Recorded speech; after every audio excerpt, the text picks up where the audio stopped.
to be up there. And my call time this morning in Halifax was 5:30 a.m. In Halifax? Yes, which means I left the house at 4:20, which means I woke up at 4... Well, I had the alarm set for about 4:10, but I was already up because the baby decided that he needed to get up and scream and shout, and he needed to be consoled at around 3. So I was already up for an hour. And then... what is an Imperial Pilsner? That sounds amazing.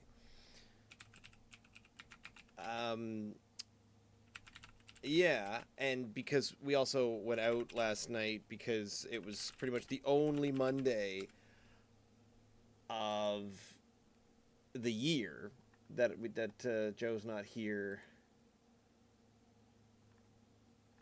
Oh, that's kind of handy.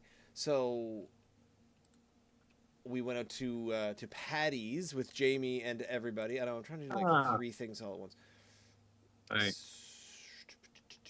Yeah, I can tell your mind is doing that thing, you know, when you start talking and then it gets into something else, so that everything grinds. It's like, I guess, memory in a really crappy laptop that you've had about 13 years. Yeah. You start doing something, and then it gets involved with something else, and all of a sudden the whole thing starts slowing down. Yeah. I don't have to get involved with more than one thing at all. In fact, even the one thing that I'm trying to do these days, just doesn't. I never quite finish anything I start saying. You know that thing where people saying, I can't, and you feel like saying, you can't even finish that coherent sentence. Yeah. Yes, I can't do anything these days and quite finish it. I feel a bit the same way. Despite still having ideas and I have things I want to do, and there just doesn't seem to ever be any time, and I spend most of my time just trying to get my son to eat, sleep, or get ready to do either one of those 2 things, and then all of a sudden that's like half your day gone, and I'm supposed to get 5 other things. Anyway, no need to complain about me. I'm doing just all is well. I'm excited. Do you? These are. I love the jet black motif. These are just, we are not messing about. These are dark and these are strong. Oh. Yeah, you did suggest maybe I could come over, and I thought it's a lovely idea and it turned out to be not a hot day. This is the coolest day that we've had in several weeks. It's lovely. I was actually out earlier on with my cardigan on. I had a cardigan on today, and I thought it would be nice probably sitting out there on the deck, but these are considerably strong, tall boys.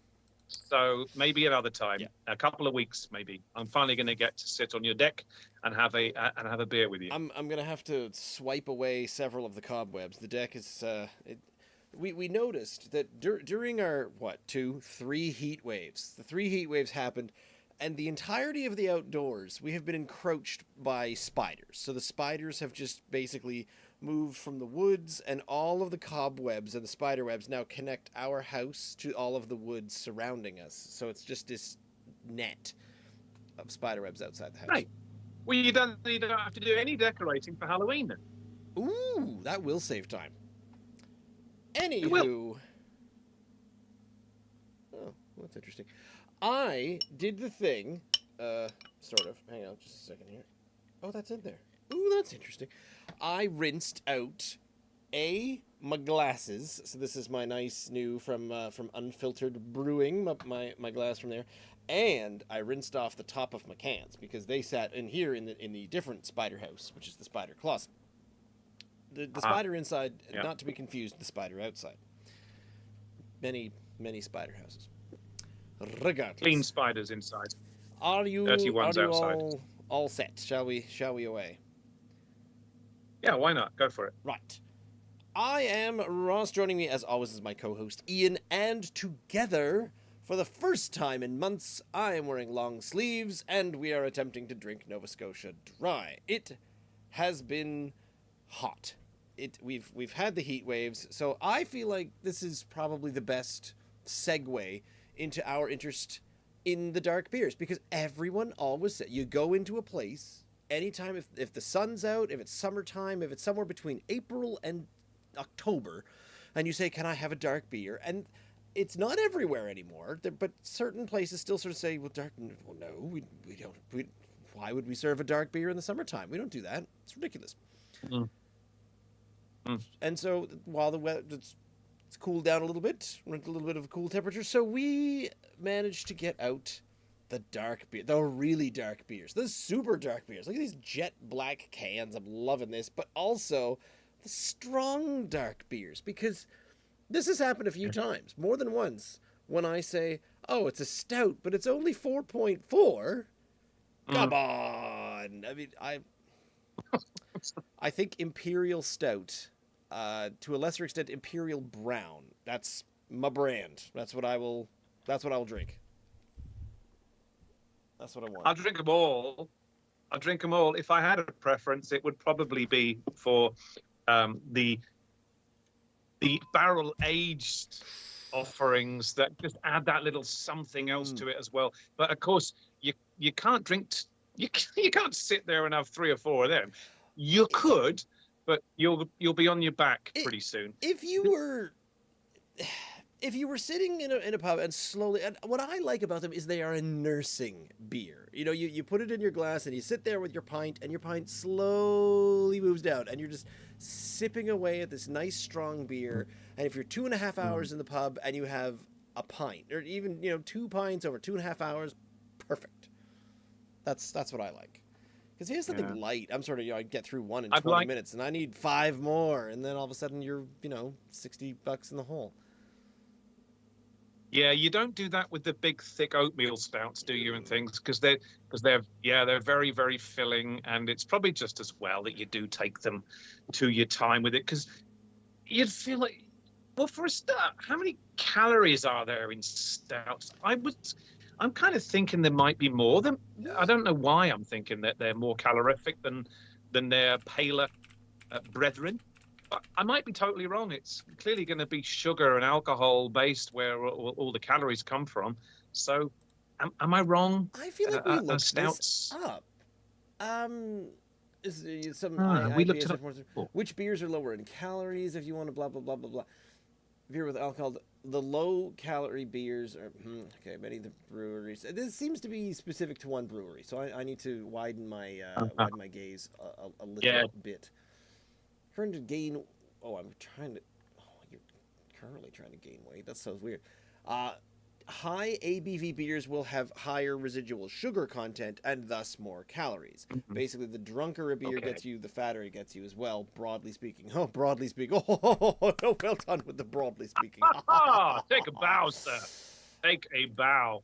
That would make sense. Higher ABV means higher sugar content, which means more calories. That makes perfect sense. And these I'm not even going to ruin it, because you're going to tell us how strong they are, but they're mighty strong. They are very strong, yes, they are. But to go back, I think, so the sugar seems to be the most direct parallel or link to calories, and to a very smaller extent, probably the grain, the barley, but there's minimal difference between most of the beers, I'd say, grain quantity-wise, to make a caloric difference, and I think it's probably just the sugar content. So, the high sugar content because of the high alcohol percentage. And first up on the jet black can from Unfiltered Brewing down there in the Halifax, Nova Scotia, is the Flat Black Jesus. And I have to admit, I had this one a couple weeks ago, because when I was down at the Tapestry Beer Bar, 833 Sackville Drive in Lower Sackville, when I finally asked for something, and Ian Smith said, "Fine, I'll get you what you want. What do you want?" And I said, "I just want something dark. I want a stout." And he came back with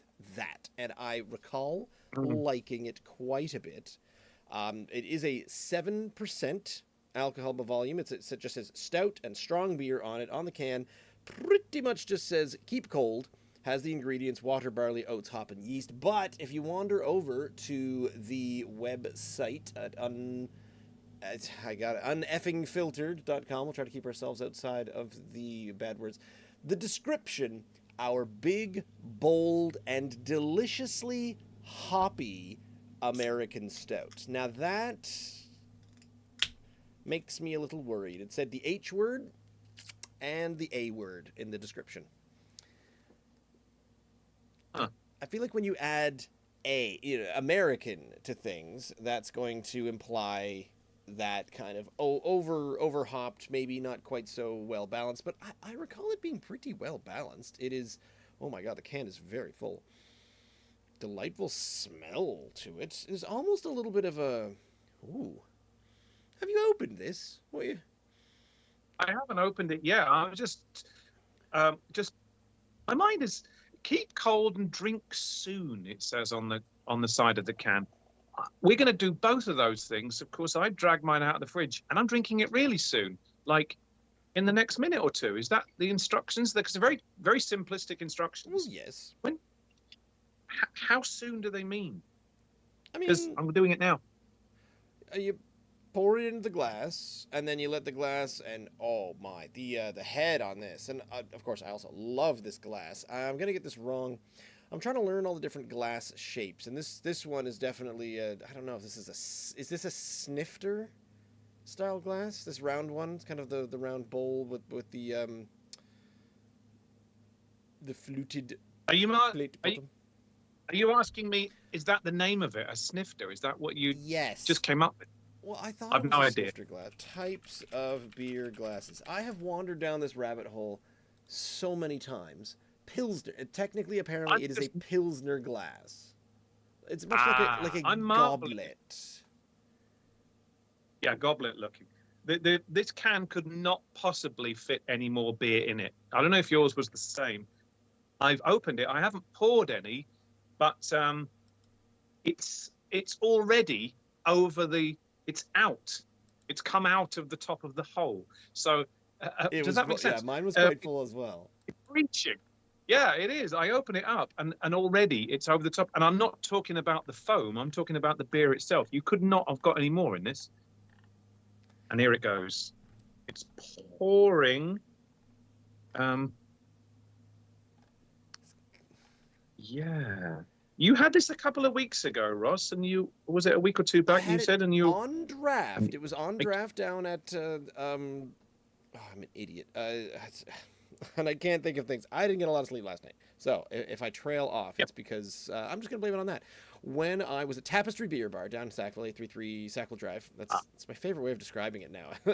when I was talking to Ian Smith, actually in the establishment, every time I said Tapestry Beer Bar, he would always sneak in with 833 Sackville Drive, and it's stuck. It's in there. Yeah. And I like that that's now the full name of Tapestry Beer Bar, 833 Sackville Drive. But it was on draft there because he had some tap takeovers, but he also had the Unfiltered because he apparently I think he's got a really good relationship with the guys from Unfiltered. And honestly, after remember the double orange IPA that we had with Todd, and then I had this, and now all of a sudden I'm just sort of I might be an Unfiltered fan. I might really be an Unfiltered fan. Now, do I know whether it is Unfiltered?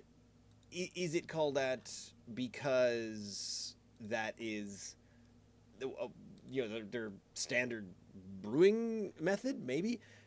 Great beer with a bad attitude from Greg Nash and Andrew Murphy. The name Greg Nash? No, I'm thinking of Steve Nash from the NBA.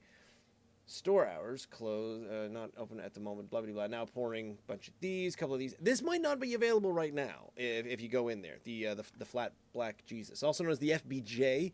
You see that now and then. We are closed. Blah blah blah. Does it say where they got this incredible name from? Flat Black Jesus. It doesn't. What on earth are they referring to?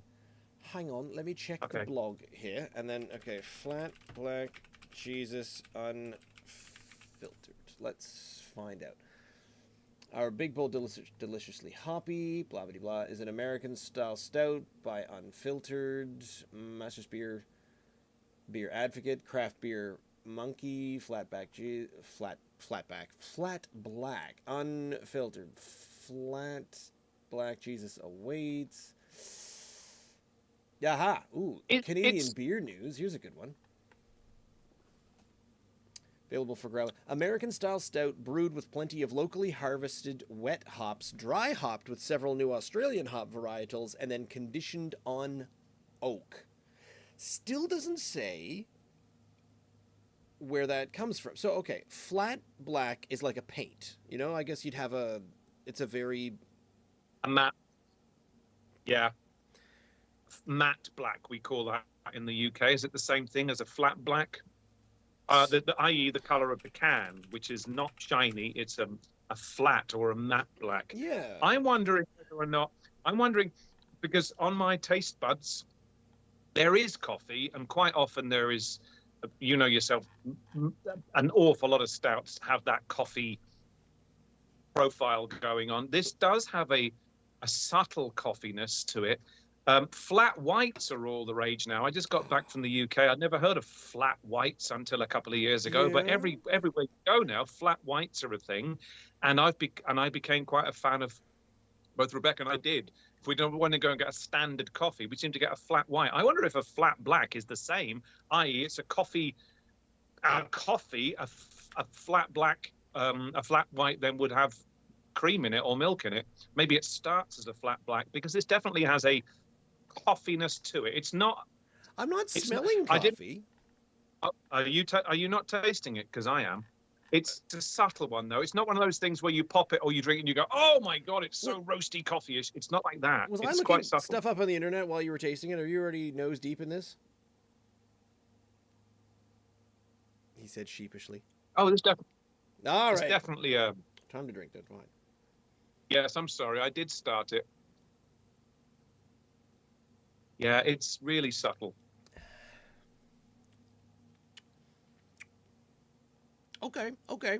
There's a roast. I'm tasting more of a roast than a coffee. I'm not sure if I'm getting much coffee out of that, but it's not over hopped. But the hop is there. This is. I will give this a more hopped stout than we are used to, but it's not uncomfortably so. We have had some over hopped stouts. Just every now and then we said, "What are you doing? This is the wrong flavor." This is a smoky, very smoky. Oh, this is burnt. I like that, but it is. Oh. It's definitely to me a roasty, subtle coffee. Okay.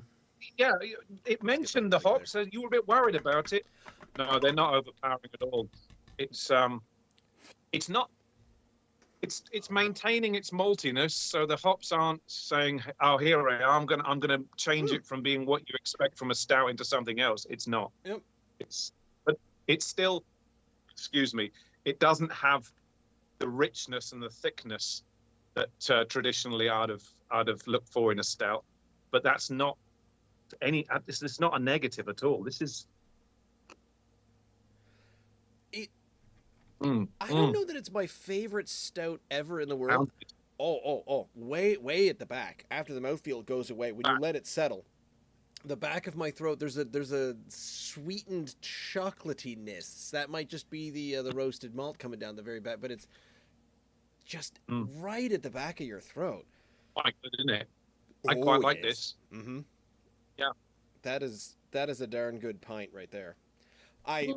I hope it's going to be available again because I couldn't find it on their beer, but if you do a search, maybe it's in the online shop. Oh, okay. So you got beer and you've got online shop and you've got, there we go. Flat Black Jesus Stout is still available on the Unfiltered online shop. So it is still there. Good. This one's available, or you can get into some other tabs. Just find out where it's available online. I would. Can you imagine? The nerd in me. If everyone had, let's say, all the breweries had access to a spreadsheet, and then for every, when they all had their taps and they sent out all their taps saying, here's what we've got on tap right now, and you could sort of say, hey, I want to look up who in the province right now is serving. For example, Hellbay's Dark Cream Ale. Bloop. And it said, that one is currently available at this place. And woo! I want more information. Here's what I want. Star Trek The Next Generation. Captain Picard was in his in his quarters, and he would say things like, "Oh, I want to hear something Latin from between 1900 and 1930," and it would play it like right away. And I feel like these are the AI things that I want to have happen. So I want to ask an AI where I can get Hell Bay Dark Cream Ale on tap in Halifax. But you know what it's going to say? I don't have that information because we're not inputting that information anywhere yet. That's the information that I want everywhere. I want to know what's on the menu everywhere. I want it to be digital, and I want it to be searchable, and I want to just say, listen, I want a really good lamb burger. Where's the top 3 highest rated lamb burgers in downtown Halifax in this radius? I've got a feeling that's coming any day soon to a computer near you. Hey, artificial intelligence online. I mean, if someone had told me 15 years ago that, in fact, when I watched that Joaquin Phoenix movie, was it called Her? I think it was called Her. And they said, this is, we're very close to this now. Having your online search engine, become your, I'm not talking about the relationship that you started having it, but literally just to ask anything and it would tell you right there and then. And I found that still a little bit sci-fi. And of course now having this thing on the wall that I say, hey Google, and I'm sure it's going to respond to me now, even though I've just said it, asking it that now, even 10 years on from seeing that, and I'm taking it for granted now, but even back then I'd have been like, that's crazy. That's science fiction. How on earth would it know this? It's not quite where I want it. That's my problem. It's not quite where I want it because I'm sure you can program it, but I always hear, and Brittany's always saying things like, hey Siri, what's the best recipe for, I don't know, shortbread cookies? And then the thing will speak back. So you're not looking at it. You're over here, and you, hey Siri, do the thing, and you got your wrist deep in washing dishes or something, or your robot's doing it for you. But the thing shouts back, okay, here's what I found on the internet for you, and then it just lists it on the page, and I'm sort of, no, I have a conversation with me. Tell me what the recipe is. Tell me the options, and then I'll tell you that I want that 5th one, and then it goes, that's what I want. Right now, I feel like we're just dipping our toe in this AI response thing, because what I'd like to do, I'd like to say to my phone, hey phone, start sending a text to my mother, and I just want it to go bing or ready to go, and then I'll say, hi mom, I'm not going to be there until 4 today. There's construction. Send. I want that. And I feel like I haven't been able to figure out how to make it do it yet, or it doesn't know how to do that yet. It's one of those 2 options, and it's probably the first. I can hear James screaming at this as he listens to it. Don't you think we're within just a few short years of that? Not even that. I bet they've been working on that now. The old dorks and the geeks out there in computer land, and they are working on that as you speak. So it's in the pipeline. Voice recognition has impressed me more than once, but I feel like it's the voice recognition to the coding, because I want to drive in my car and I don't want to take my hands off the wheel. I want to hear a ding, and I want to say, oh, phone, who was that? That is an email from Google telling you that the latest searches are here are the top 5 searches of the month. And I'm like, don't care, delete that. Ding, you got it. I want to talk to it in that way. And I know the recognition is there. I just feel like the functionality hasn't caught it, where you have to go in and go to settings and go to this, and then you open up the app. Oh, which app do you want to open? I want to open the Gmail app, and then I want to delete that one. Oh, which one? This first one, 5th one, 7th one? And that's where I feel like I think it's falling down, where it doesn't quite understand what's going on within the phone itself, the operating system, and all the apps. This is good. Take your very overworked tongue and move it around the back of your throat. Lick the back of your throat. If you could do that, by the way, then you're a better man. Try it. I mean, I know I can't do it either, but what I'm getting at here is it's sticking to the back of my mouth. It's really, and that's not bad, No. by the way.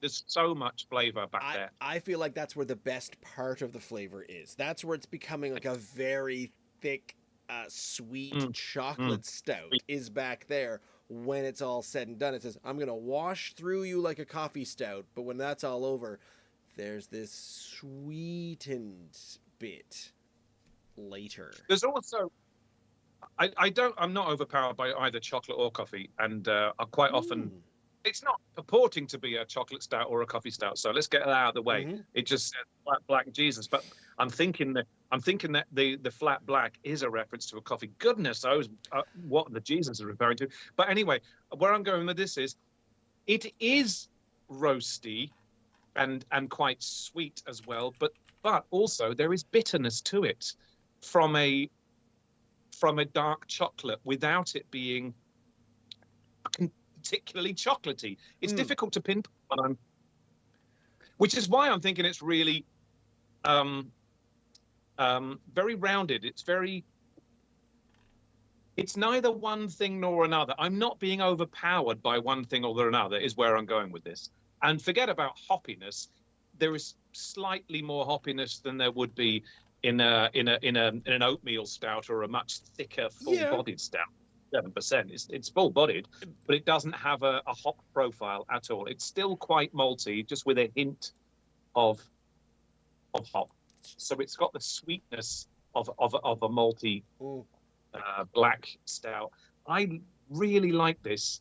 It is very good. I was quite happy when Ian brought it to me, and then I tried it, and I said, "Oh, that's very good." And that ended my night down at the Tapestry Beer Bar at 833 Sackville Drive. Yeah. But then when I came home and we were looking at some of the stouts, and I saw, oh look, oh good stouts, hooray! And I thought, flat black Jesus, that sounds familiar to me. And I had to look up and see what I tried down at the Tapestry Beer Bar, and I was very happy to give it another go, give it the proper introduction on this here shoe.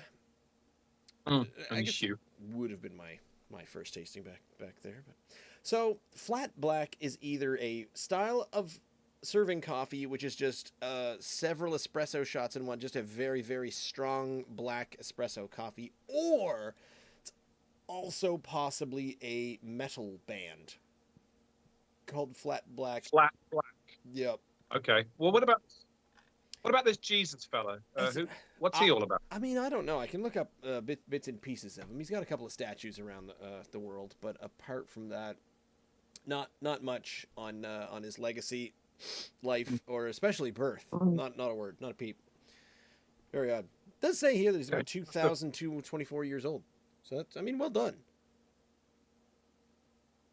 Like Keith Richards, you were talking about. Yeah, almost as rock old as Keith Richards. Yeah. Maybe that's what they're talking about. I've got to be careful here that I don't keep drinking this, because I do really want to savor the last couple of fingers to compare it against the other one more than most. Fully agree. It's really bloody good. Have you been watching the Olympics, Ross? You know what? We have been watching a fair amount of the Olympics, and I've noticed something. Two things have happened, and I wonder if it has something to do with there haven't been quite as many Russian Olympians, because they banned for reasons and everything. But oftentimes, I feel like the Americans absolutely dominate most of the sports, and they've been kind of silvering and fourth placing a lot. I mean, honestly, they've still got the most amount of medals. And so there are coming, but there's we turn on and we watch a thing. And it's number one is Spain, number two is Guyana, and there's lots of countries that are getting in there with their athletes. And I feel like it's a delightful mix of all the countries all coming together and competing, and it finally feels a bit more like it's not just the hey we're America show. It has been noted by the commentators that I was watching some finals last night and watching a little bit tonight. By the way, excuse me, I am a sport fan, but the Olympics for me really comes to the fore when the track and field starts. I've got vague interest in swimming and gymnastics, but a lot of stuff really kind of just washes over me. But the Olympics for me starts when the track and field athletes hit the arena, and that's when I'm like, I've got some interest in it now. And it was noticed there that how many African nations now are being represented at the top end, not just in, they were always, for some reason, Ethiopians and Kenyans would win all the distance the events. long distance events, yeah. Yeah, that's right. All the distance events were won by the Africans, and traditionally the Americans would win the shorter events, the sprints, and pretty much everything else. But the amount of Africans that have been represented now, right across the spectrum in every single sport, so which probably makes it it's more fun. It does seem more like everyone's come to the party now. That's what I like. I like seeing lots of flags, and there's so many. And yeah. I mean, we're looking at things saying, "Oh, I don't even know what abbreviation that is. What country is that? Oh, I think that's Armenia. Oh man, well done. Someone getting a bronze from Armenia." And you're like, good stuff. Last night, I mean, I'm 56 years old, Ross. And something happened to me. It happened last night, but I only watched it this morning. I've never been so involved with a field event as I got last night. I don't mean like, a track and field event. I found myself this morning watching the rerun of last night's thing, which I missed last night. So I thought I'm going to watch a couple of hours of the track and field events, and I did. And I actually, at 56, found actual tears, welled up and rolled down my cheeks watching pole vault. That's the first, I gotta say. What that was hasn't it? happened. The guy who accidentally knocked the beam off with his foot first, and then it got secondarily doinked with an appendage of the similar name. I do know what you're referring to. A friend of mine at work showed me that. That brought tears to his eyes. It did. Obviously. But that was in the prelims. This is in the final last night. Okay, yeah. So it wasn't a physical thing that happened. It was just the whole theater of this evening. By the way, he's from some weird country I've never heard of called Sweden. I don't even know it exists. No. In a competition that I have no interest in whatsoever, usually pole vault. No, seriously, this was amazing. Every one of his competitors was cheering him on. The whole arena was hoping that he would get the world record. It was just, and he did it. Sorry, a spoiler alert. He did it, and he ran to his girlfriend, and there's tears everywhere, and everyone's crying, and I'm like, oh my God, I'm tearing up watching pole vault of all things. That's what Olympics or that's what sport can do. You, a Brit, an expat Brit living in Canada, watching a Swedish guy represent his country, competing in France, and having all of France behind him saying, "Yeah, go, you get that."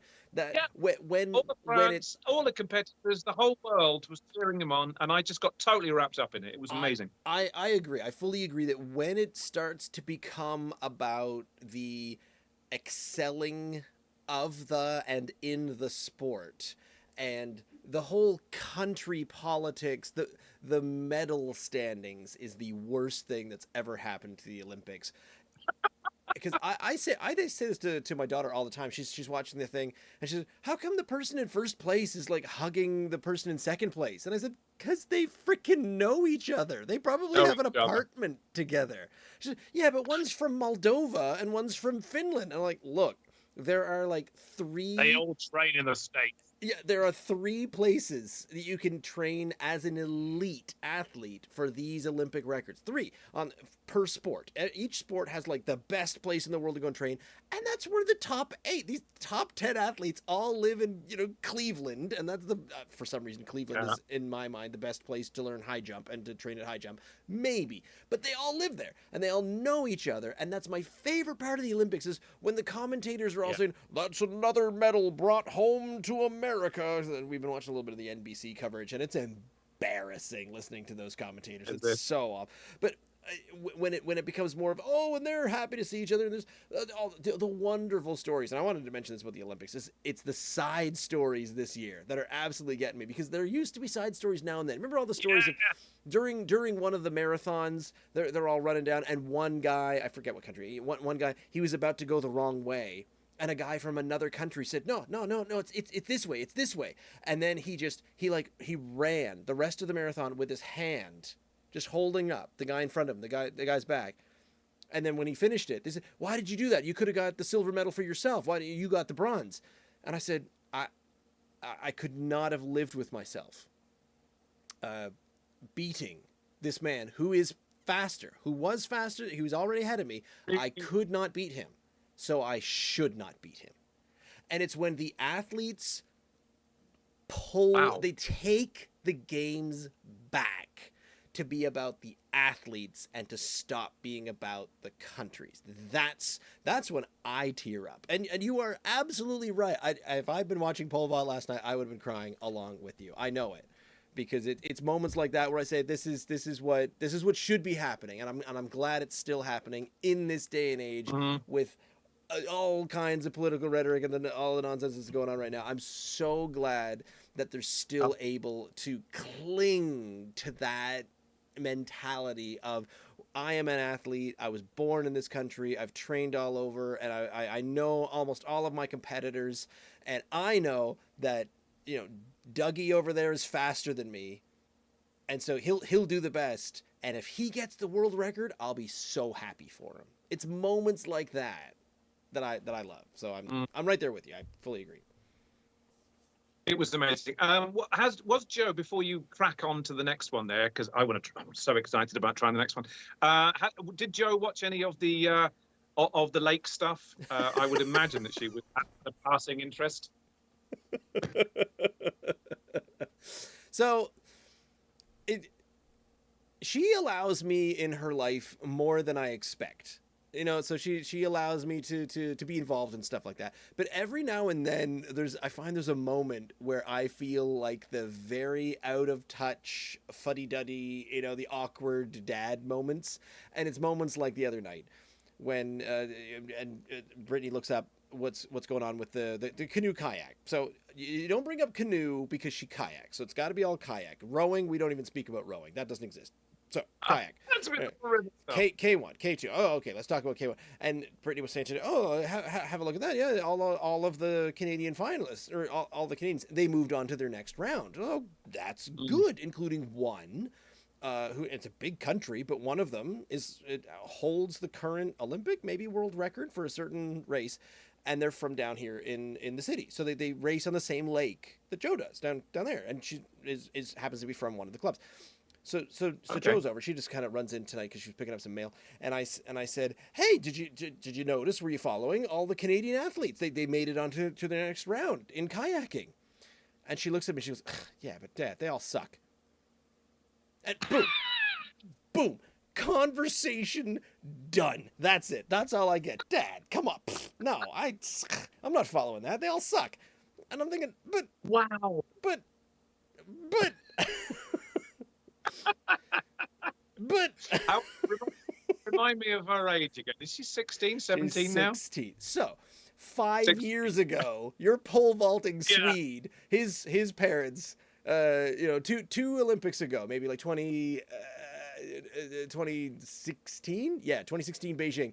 So he comes down the stairs as a young 13-year-old. He's just getting into pole vaults. I'm like, probably, maybe. I'd like to think.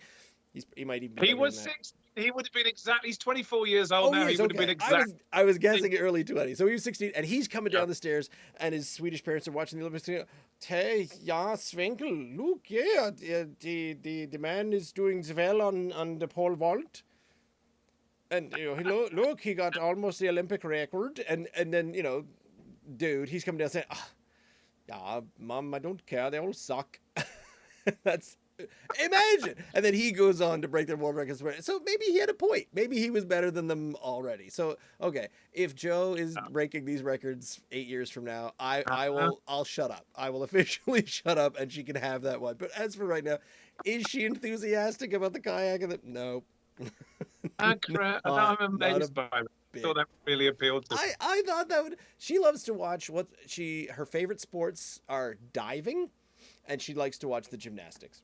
We were watching men's rings the other night. Now, I can sit there and just my jaw drops. I'm just watching, and and I'll do this, I'll hold the rings perfectly straight, and I'll not even there's no shudder whatsoever. Oh, and now I'll do a backflip, and now I'll do it with my rings, and I'll extend myself the full height, and I'm just astounded at the athletic prowess going on.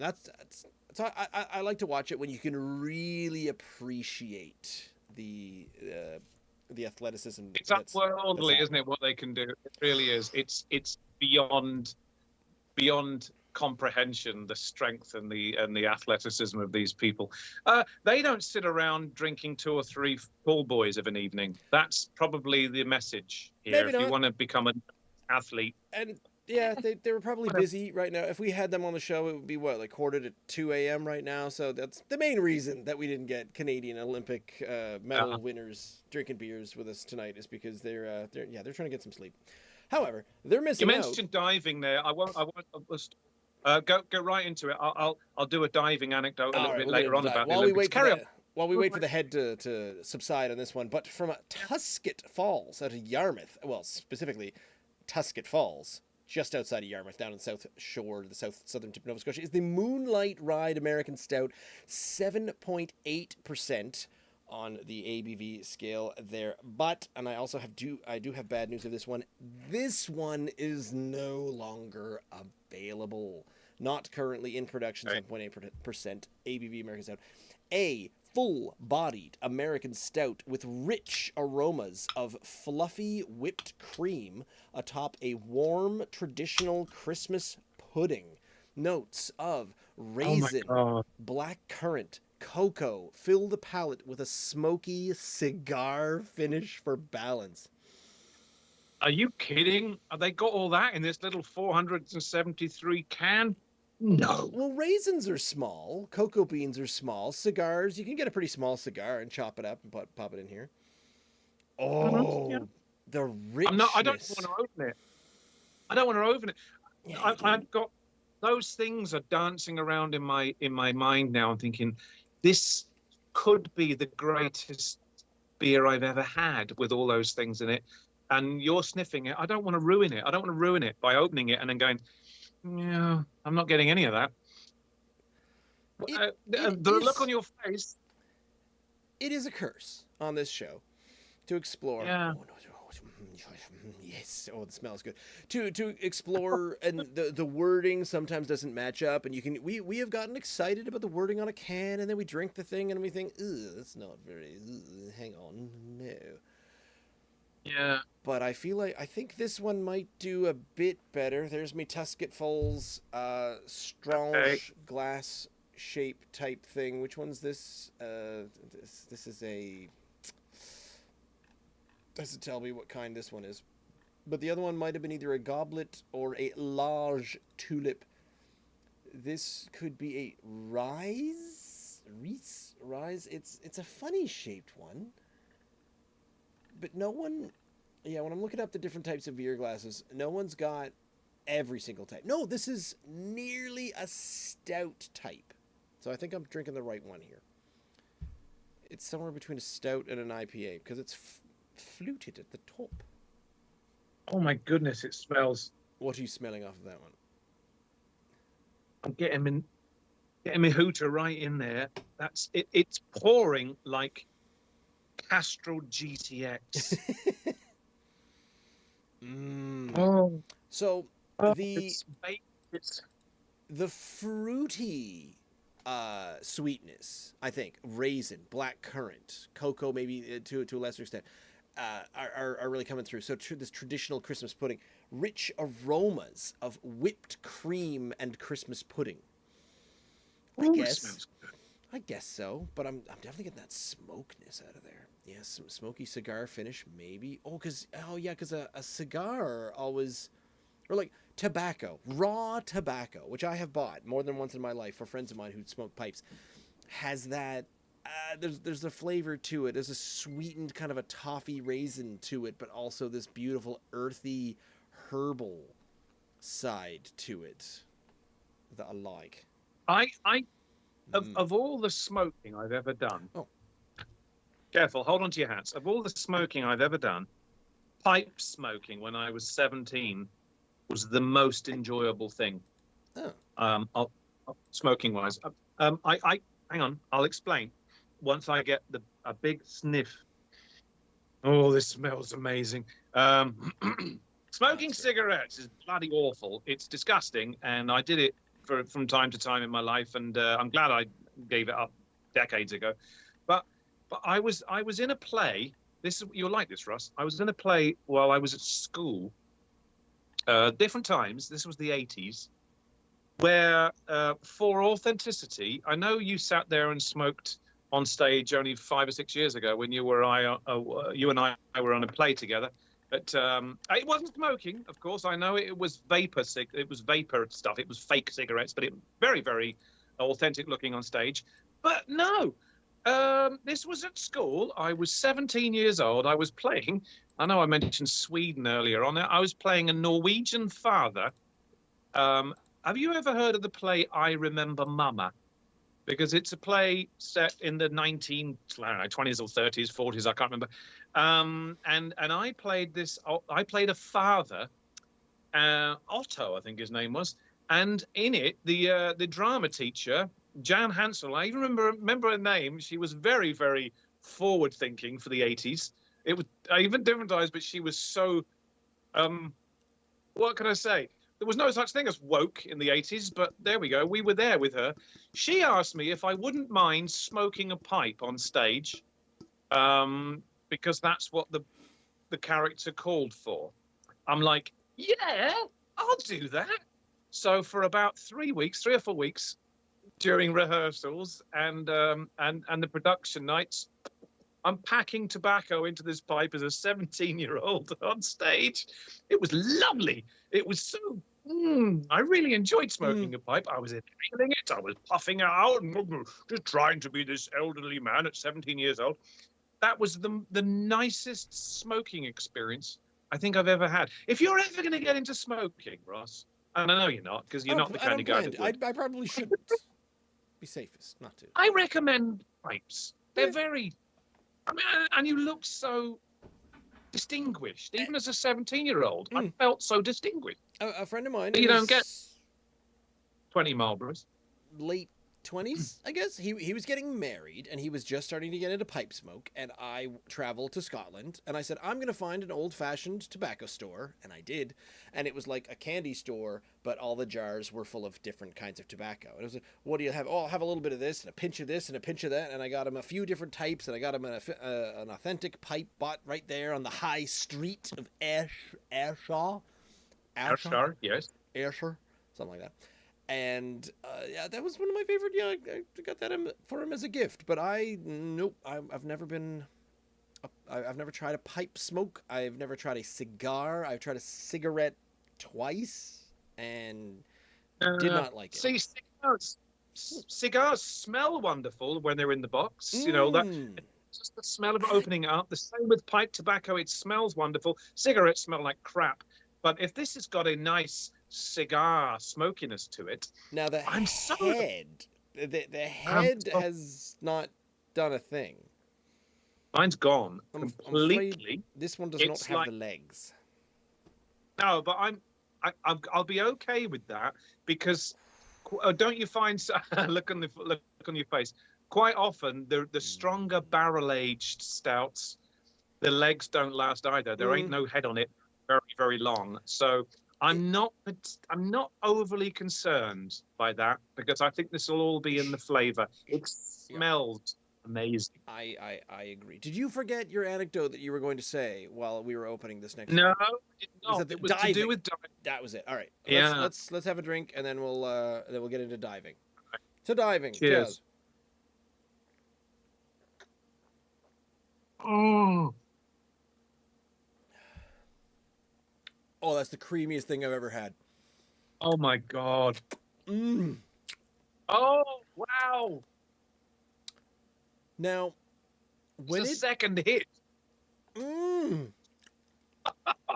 God. Just 3 chocolate bars. This is dangerously close to the Bad Apple Imperial Stout. This is remarkably close. The only difference is instead of a chocolate Easter bunny, this has got a bit more of a raisin a fruity sweetness to the chocolatiness, but it is. Woo! Hello. Wow. I know it smells good. I want it to be. It's too. It's she mad tick. I actually want a tiny bit of carbonation in it. That's that rich. It's so thick. That's so thick. Where is the fizz? There's no fizz to it. It needs a Nothing. little bit more of a. Yeah. Nothing. That's the flat black Jesus. That's not. It's not the flat black Jesus, but I hear you. It tastes more like the flat black Jesus. Yeah, absolutely. Because that. Jesus is a mental wrestling. I feel like the flat black Jesus. The name of it would be. It's a flat black, and you drink it, and you go, Jesus. Yeah. Ah. And this is more akin to the name. Wow. This one, it pops it up, so it goes from we were at, what, a 7.0 to a 7.8. Yeah, we went from a 7.0 to a 7.8. Yeah. It doesn't have that barrel aged smell. There it is. There's the fruit though. I was wondering where the fruit was. It's there. It's there. There's berries. My God. Oh, Christmas pudding. Yeah. Gosh. This is a Christmas beer. We're drinking it in. I was going to say July. It's already hitting its home. It's all. This is a. It's a Christmas miracle. It's a Christmas miracle. That should be the Jesus. It definitely should be the black Jesus. and again, there's a big bold letters on their website. Not currently in production. I require What this. on earth? It's gotta come back. Moonlight Ride. Now, what if the Moonlight Ride is only available through the winter? Moonlight Ride Stout Tusket. Here we go. Is bleh, Moonlight Ride just really all. Our American Stout coming at this available at both the Beer Project and Tusket Falls. Full body American, blah. It was just released last November, so it might come out again in the fall. But oh my, and do you and I have to send a pleading email to them saying, do not take that off your circulation? I like the concept of a flash in the pan, of a one-off. We made a really strong, delicious thing. Remember that one? Yeah, it was really good. You know, you got your staples, and they might experiment a bit more. Maybe they'll add a bit more of the Christmas pudding, a bit more of a fruit flavor, and make it even more Christmassy and have a bit of fun with it. Where it's there. It's very bready.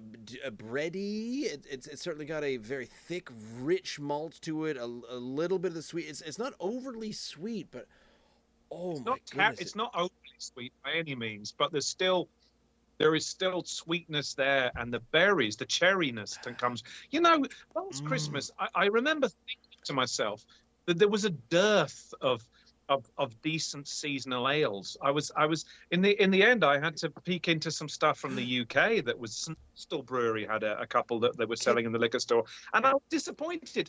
Apart from, of course, the Propellers Nanaimo bar. I was just about to ask you how this compares to Nanaimo. Rebecca, Ross is asking an interesting question. How does this compare to the Nanaimo bar? It's a little more flat. It's not quite as sweet because that was really very sweet. But you know what? If they had this advertised, if they called this their Christmas ale, I'll be like, yeah, I'm all over it. It would have been the best. It would be right up there with the. Well, no, it was better than every Christmas ale I tried last year. Nanaimo, with an exception, even though I don't know if it was a Christmas ale or not, it was just, to me, it hit the spot. It was just incredible. This is really good. Now, here's the thing. Drinking a full tall boy of this, I'm having a mild issue. And the only issue is that, have you ever tilted your bowl of tomato soup up to your face and just drank the last little bit? The thickness, have I ever done that? Yeah, the viscosity of drinking this liquid That's what it reminds me of. It reminds me of a decent creamy soup. It is so creamy. It is so thick. There's so much in there. So much going on. This is a meal. This is 2 meals in a glass. I can feel the pounds adding on as we speak. Yeah, I'd be interested to see. There's no calorific content on this. Beer doesn't do that, doesn't it? They don't say this is 193 calories or whatever. I reckon this is at least 500 calories. This is a meal. This is my supper. This is dessert. And dessert. It's amazing.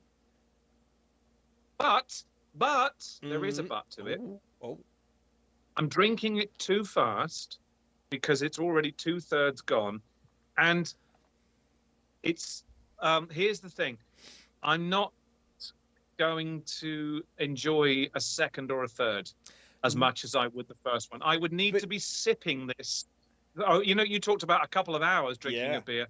That's what this is. There's it's uncarbonated. It looks completely dead. It looks like the kind of beer that if you pulled it out the night before and forgot about it and came across, oh damn, I forgot my beer. I left it there last night. That's what it would look like. It's flat. And I don't want another one because it's so thick and rich and like Castrol GTX, like I said, when it poured like. But it's, my God, it's good. I'll give you a scenario. Here's maybe the difference in my strong beer thinking. Because so milking or really nursing a beer in the pub is, I think, more for the flat black Jesus. This is for having a good time with your friends. This one, the Moonlight Ride, this is what you slowly nurse and drink to yourself after everyone else has gone to bed. This is you and the crossword puzzle and the crickets outside kind of beer. That's a really nice way of putting it. Yeah, when I've done that only several nights ago with a liqueur at the end of the evening, a really thick, strong liqueur that cut 3 or 4 fingers, and I'm sipping it. I'm thinking, when you think of Baileys or something, and you're like, oh, this is so nice. I'm just gonna sip on this. That's a really good way of putting it. Yeah. Because I feel like the part of that, and I'm a talker. I love talking. I will talk all the time. The whole point of this is that I just can't. I'm connecting and disconnecting. That's a lot of fun. Hopefully that's fine. Anyway, certain beers, once you get up to a certain thickness, when you get up to nearly liqueur levels of rich thickness, I just want it to roll over. And if someone asks me a question, you will get the following, and I quote, while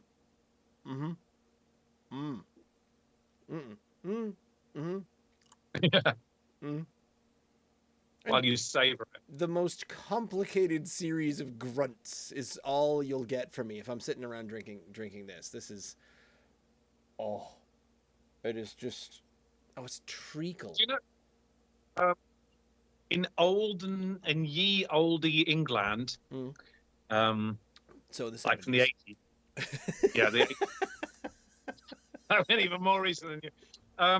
You would retire, of course, to the drawing room after the meal was served, right? Yep. Where all the women would stand and gaggle into the kitchen and talk about what ladies talk about. Goodness only knows what that is.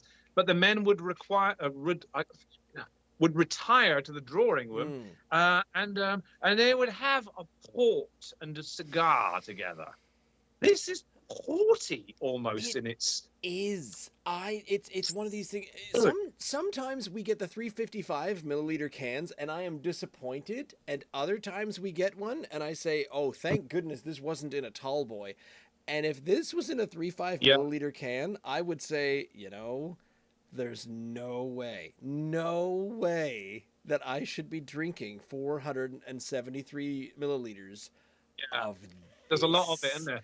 It's a lot of it. It's a lot. I'm maybe halfway through my glass, but it's not to say we don't like it. This is wonderful. This is phenomenal. There are episodes of this show where I think to myself, I want to reach out to these brewers now and say, Can you be when can we talk? Yeah. When can we do things? I want to reach out to both of these after tonight. I want to say I'm already crafting the hey, excuse me, hello, Mr. Greg Nash of Unfiltered Brewing. When can you come on the show and talk about some of the amazing things that you've got? I don't care how foul mouthed you are. We'll have the most foul mouthed, expletive filled episode ever. That'll be fine. And Tusket Falls. Oh, we've enjoyed a couple of these. There've been some good stuff we brought back because I was down in Yarmouth for I think sporting things, not my own sporting things. God knows I don't sport. Whew. Not I. Not I. He said. I'm lost for words. I'm just listening to you. Oh, Hold on. It's Molasses. is it what? It's molasses. It's a molasses, a molasses recipe, a molasses. It's really thick, but it's not it's in no way in a bad way. oh It's yeah. The problem is that a tall boy can of this is something you share with three friends. It's a lot, isn't it? Yeah. That bell glass you had earlier on, it's still a pint, isn't it? Is it? But I kind of feel that I want to put this in a wine glass This and sip. brimmed and a little bit bulbous is 16 ounces. So this is a tall boy. This Right. is all. I didn't think it was going to fit, but this was a tall boy, and I still had a little tiny breath of air at the top. So I was quite happy about that. They're both 16-ounce glasses, but one gave me a tiny amount of space, and the other one did not.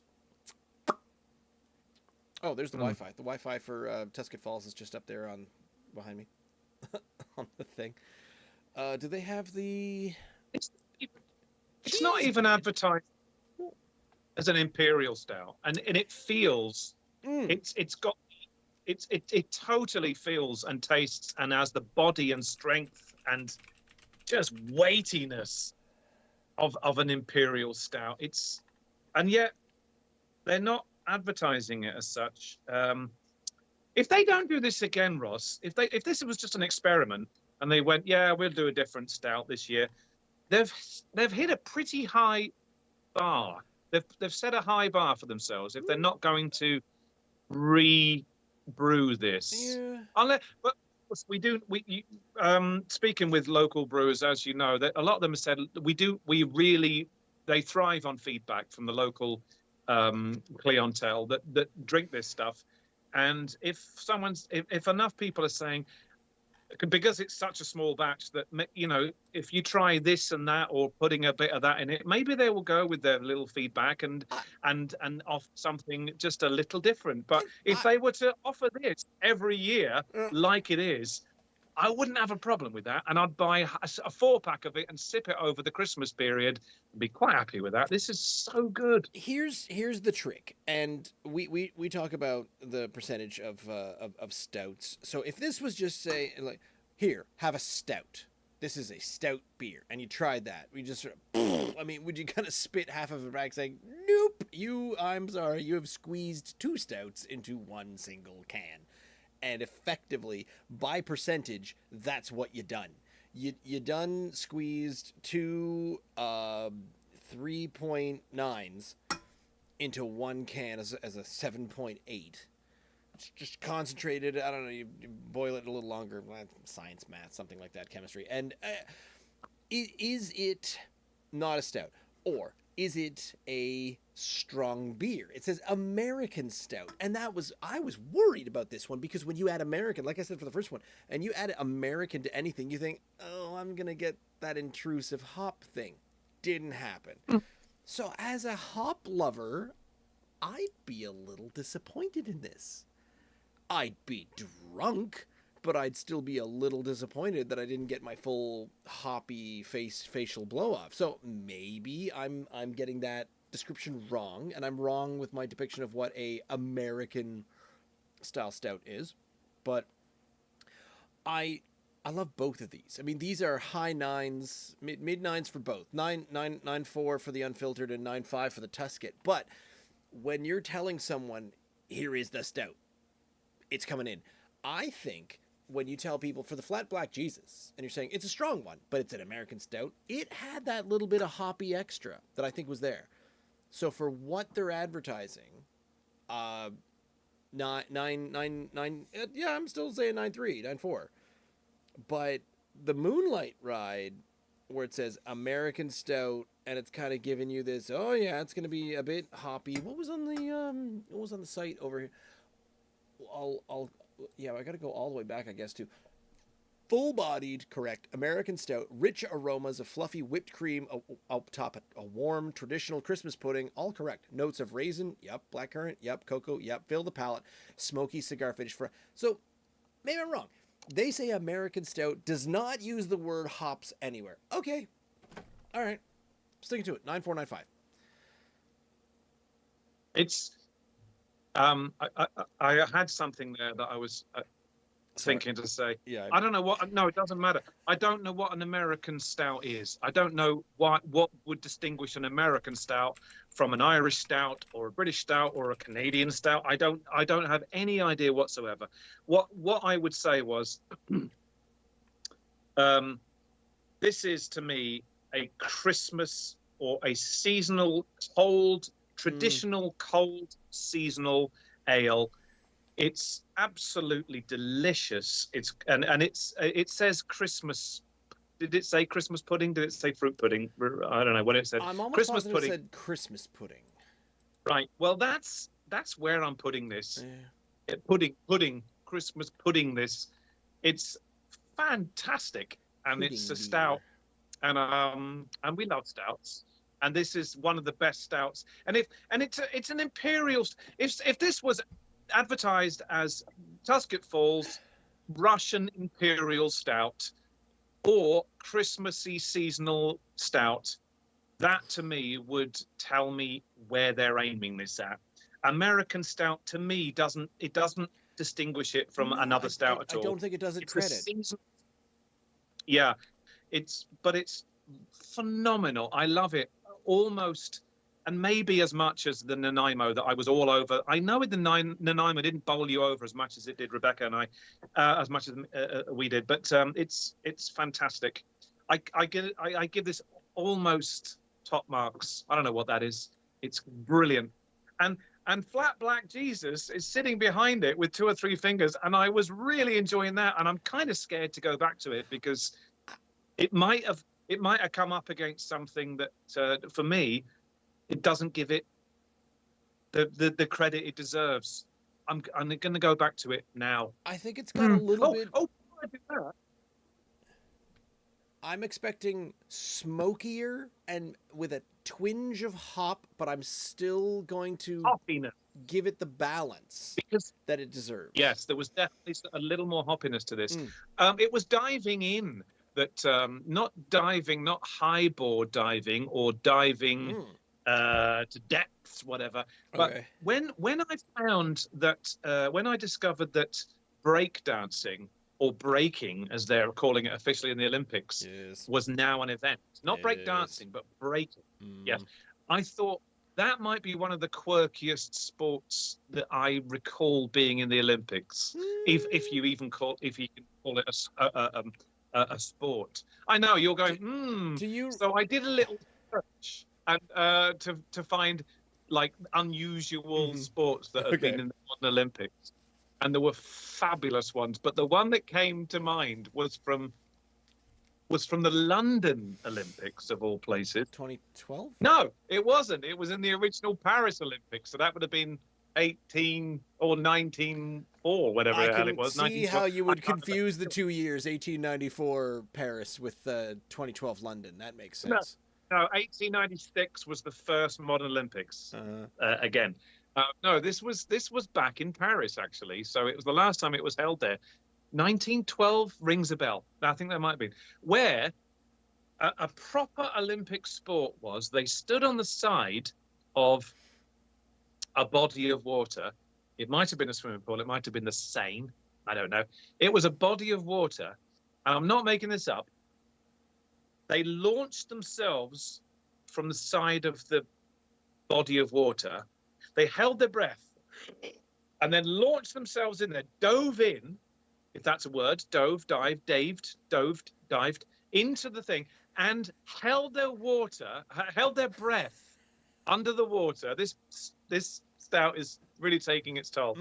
They held their breath for as long as they could, and with that one jump, saw how far they could go under the water without taking a breath and without taking a stroke. I don't know what it was called, like launch diving or something. So you literally stand on the side of the body of water, take a breath, dive in, and see how far you can get without taking a breath.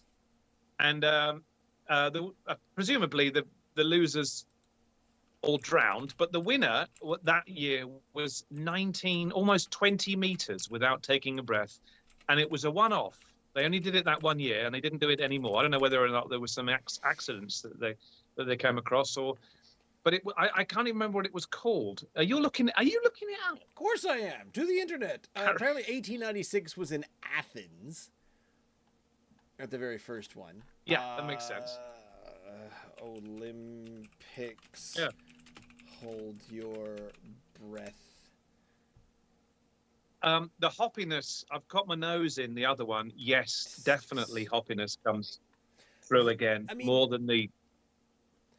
I'm going to sell you on the on many of the videos that I've watched on one website called reddit.com, and there is one about, so there's free diving, right? 300 feet with holding your breath, and then you pass out on the way up because you've got no oxygen left. Exactly. Yeah, that's good fun. But these are people who train for this their whole life. The science for minutes and minutes and minutes. How I learned to hold my breath for 3 whole minutes. There was a website that you could go to, and it said, "Can you hold your breath for this long?" And I thought, I've got pretty good lung capacity. I could probably do that. And I think I could hold it for, was it 50 seconds? I'll have to check again and see how well I did that. But if free diving became an Olympic sport, I don't know that I'd watch it intently, but I'd be curious about it. I'll look up a little bit more about this push off and don't push thing, because I've played that game in swimming pools in the summertime at other people's houses. Well, then maybe you'd be a medalist. I don't know. I wasn't very good. Did you go Jesus. Got to be careful. I was saying Flat Black Jesus. I really, really like it. I've just gone back to it. Again, it holds up. I really like it. I'm still saying, if the Tusket Falls Moonlight Ride is a 9.5, and I'm happy with that, I feel like the Unfiltered is a 9.4. And I think the 0.1 is just a personal thing of, this one's just got hops and I don't like that much. But balance-wise, now I'm questioning everything. Because am I giving it a better mark because it's sweeter? Where the Unfiltered is in fact balanced better? And not like a molasses smoothie? Oh, that's still so good. I know. Oh, the Unfiltered is still... we picked... This was the right night. This was the absolute right night. I'm so glad we did this. We have been... Middle of summer as well. Some nice dark ales and nice stouts. Strong. I have honestly been feeling slightly guilty about this.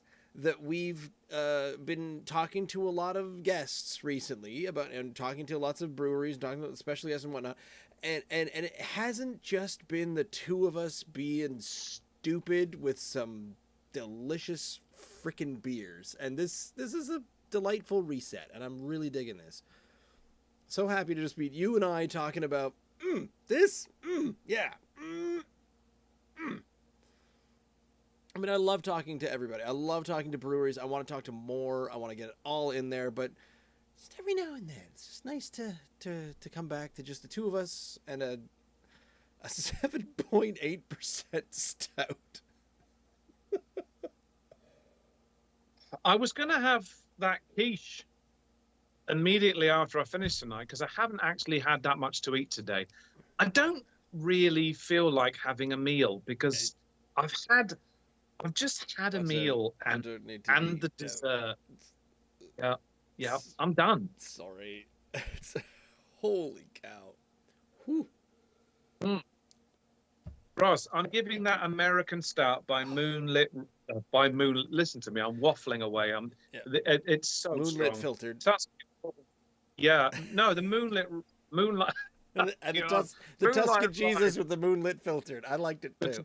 The Tusket peanut water with the brewing Jesus. I give 87.3, and the other one 90.9. They're both fabulous. I want them both to keep brewing that, Mm. and if they decide that they've done that was just an experiment, I'll be really upset. Moonlight Ride takes it by a very, very short head, just like the 100 meters dash the other day when 3 thousandths of a second separated first from second. Wow. And on that note, I can't. I'm out of here. It just says stout. So do I put in strong stout? Do I put in... So the flatback black cheese, I'm trying to get all the numbers in here. It was quite good, but all the numbers.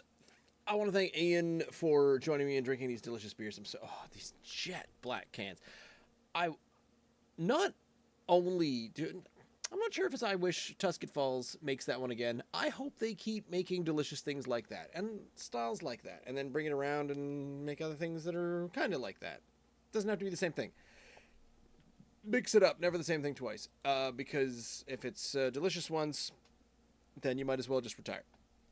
That's the opposite of what most people say. Anyway, we are here live every Tuesday evening, 8 p.m. I think Ian is on night shift next week, so we have some special guests. So we'll be drinking some New Brunswick beers next week. So 8 p.m. on the YouTube page, youtube.com/@drinknsdry. You can check out the source of everything at unsupervised.beer. drinkns.unsupervised.beer. Holy cow. Or you can find us at Drink NS Dry, Drink Nova Scotia Dry at any podcasty style locations. So thank you for joining us, and we hope to see you next week. Good night.